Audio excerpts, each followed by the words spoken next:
It's about 5:15 p.m. on November 11th, Saturday, November 11th, 2023. And moving the cows to the next section. The grass here is just as tall as ever. Hardly any goat weed at all. You can see the goat weed is dried out. I think, yeah, it's almost to the point where it snaps when you step on it, but not quite.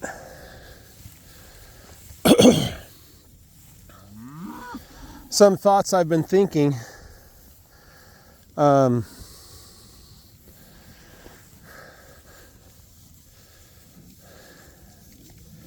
As I study my own health and health in general, and a lot of different people with a lot of different things to say, I can tell you what the answer isn't.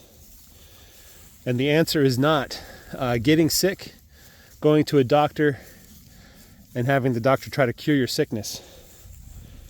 That, my friends, is a recipe for disaster. The answer is not getting sick at all. I mean, that should be obvious to anyone. The goal of health is to be healthy, not to get care for when you're sick, but just not to get sick at all. And when you do get sick, have it so mild that it's manageable without having a doctor. And so the question, what should you be doing to be healthy? Well, that's a really hard question to answer, but I think we have enough hard evidence now. We've basically thrown away all of the fake studies that have been deceptive.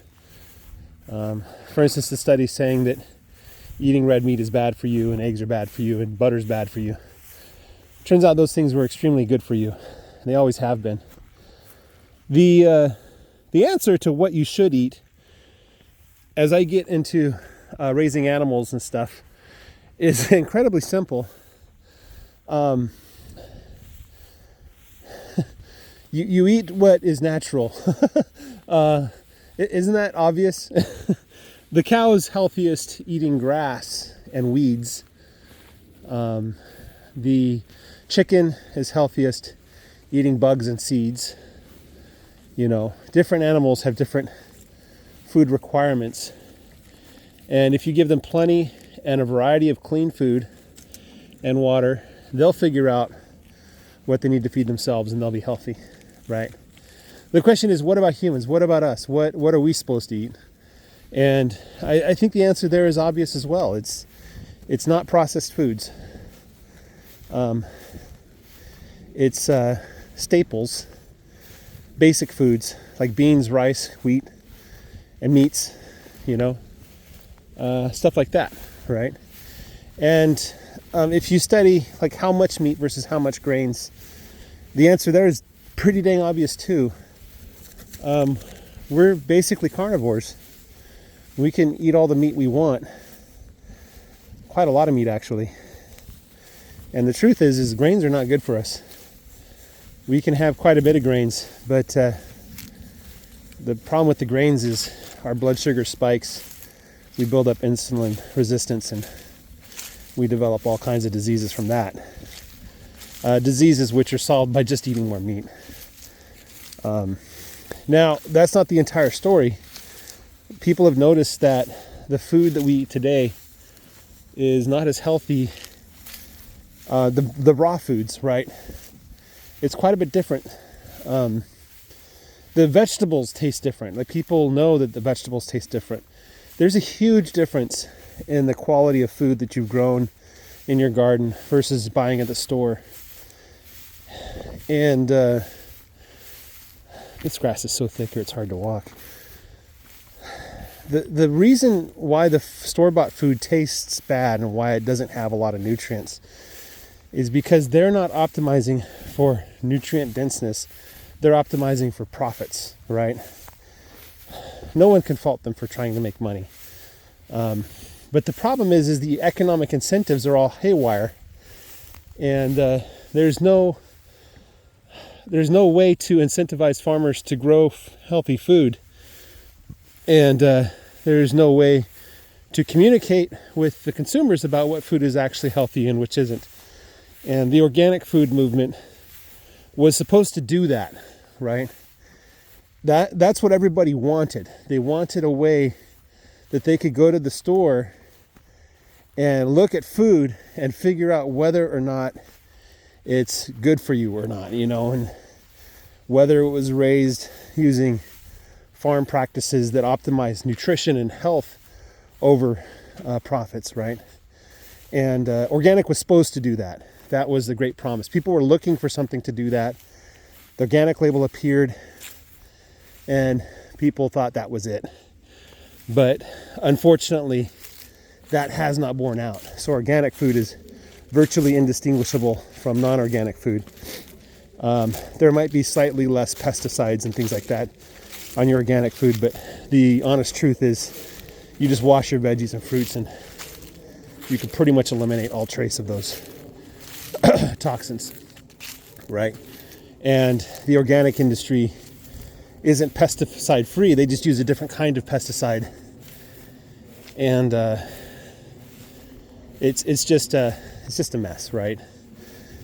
What we should be optimizing for is the nutrient density of the food. We should be advertising that my carrots, for instance, are full of nutrients that their carrots don't have, right? And that's something you can actually measure. And the other thing that we can measure is if you eat my carrots, more of those nutrients are absorbed into your body and utilized than if you had eaten their carrots plus vitamins, right? And the vitamin industry, I think, is one of those few cases where people are trying to right a wrong and they have the right idea. The problem with vitamins, though, is you eat them, they're expensive, and they don't really do that much, right? There are a few vitamins that actually your body absorbs and does something with, but most of the vitamins that you eat end up in your toilet, right? And there's a lot of food that's what happens is you think that you're getting nutrition, but you're not. It's just ending up in the toilet. And the way that you're supposed to eat certain nutrients, the way that your body digests and utilizes it, is entirely different than the pill form, right? And I know it's absurd, but back in the 60s, people literally thought, 50s and 60s, that we could reduce eating to a couple pills every day. We can get all the nutrients we need. And they thought through science that we could isolate what it is that made food nutritious. And now we know that that's ridiculous. I knew back in the 90s and early 2000s that natural mother's breast milk was far superior to any milk that you buy on the shelf, right? And so you should be nursing your own babies, 100%. Absolutely, right? Not only do you get the nutrients the baby needs, but there's a whole host of other things that happens, transferring, the immune response that the babies need through the breast milk. And, same thing for cows. Cows need their mama's milk. And we need to keep the calves on the cows. The longer they're on the cows, the better they do, right? To an extent, right? Anyway, long and the short of it is that we know that our food industry is broken, that as of right now, the only way you can get nutrient-dense foods that are actually good for you is to grow it yourself, right? Or you go to a farmer that you trust who's using regenerative practices and not like bathing his field in nitrogen or nitrogen substitutes, right?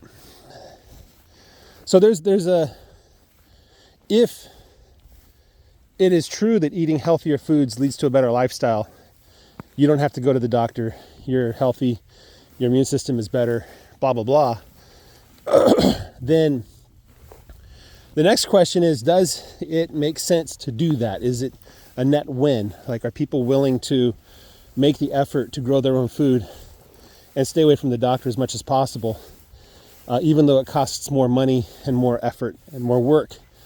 And the answer is, if the answer is no, then you continue eating the food that you buy that, isn't nutrient dense, and you continue to go to sick, you go to the doctor, you get some pills, and you're still sick, but in a different way. By the way, this Bermuda grass here is still growing. It's barely brown at all. I just don't understand what nature's thinking sometimes, But you can see how thick this stuff is. Yeah. The cow's like, I don't want to mess with the goat. We'd all find some other spot. Anyway, so that's a choice you have to make. And I think that more and more people are waking up to the fact that they're going to have to spend more on food and or do a lot of the work themselves, right? I'm definitely in that latter camp where I'm willing to trade my time for nutrient-dense food, So anyway, that's the point, is that I think more and more people are going to choose this route. And unfortunately, building an economy, a large-scale economy, where we get these nutrient-dense foods out to a large number of people, I don't think that's going to happen. It's just not possible. Instead, we have to have a large number of small economies, right? Each community is going to have to build up their own food industry, right? So people in one town, they're going to buy their meat from a few producers and their veggies and grains from a few producers that are local or in the area or that they trust, right? And Walmart's not going to do that for you. So you're going to have to form these relationships on your own. So that's kind of the future, I think, is these more of a co-op where people participate together to obtain the healthy food that they need, right? And they're very, very careful in evaluating like who they use and what practices are used, right? And they're willing to pay a little extra. That's the important point. So you get a small community, oops, that branch was lower than I expected. You get a small community together and they pool their resources and they go to a local farm and say, hey, we want you to grow our food. We're looking for this, this, and this is the quantities that we want. And we want you to use these practices. And we're going to keep our eye on you, right, to make sure you do. And we're going to work together to develop the food that we want, right?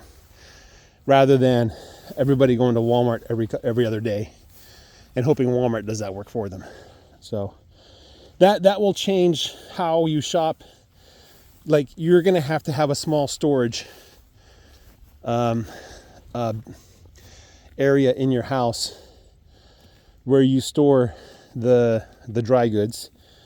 You're going to be getting 1 year's worth of supply at a time. Like when they harvest and the harvest is ready to process, you're going to go and show up and get your 200 pounds of wheat or flour or whatever it is. And you're going to have a freezer that you fill up with the beef for the year and the chicken for the year and the pork for the year, right? Either that or somebody's going to have to rent out or provide that space, But anyway, that's what I think needs to happen. Whole Foods, Whole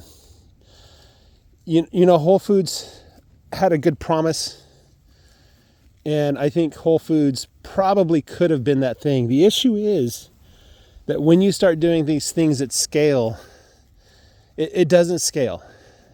Just because I can go and find one or two farmers doesn't mean I can find 1 million, right? And if I do find 1 million, how do I keep them all honest? You can't do it. It needs to be done at a low local scale. There's really no other way about it. And the nice thing is we'll stop shipping food halfway across the country. Now, there are certain foods we will have to import, like spices and stuff, I'm not going to be growing cumin anytime soon here, but I love cumin, right? But again, cumin isn't one of those things that I rely on for nutrition, is it? My wheat, my corn, soybeans, if I use soybeans, those things I need to be nutrient dense, especially the vegetables, and most especially of all the meat, right? I think the meat is probably the easiest low-hanging fruit where you can get good quality meat for a decent price at scale, all that your family needs for a year pretty easily, right? Especially if you live in the countryside. Anyway, that's my kind of thoughts, is there has to be a big change in how we get our food and how we eat our food and how we prioritize what food we grow and how we grow it. So guys, have a great day. Take care and bye-bye.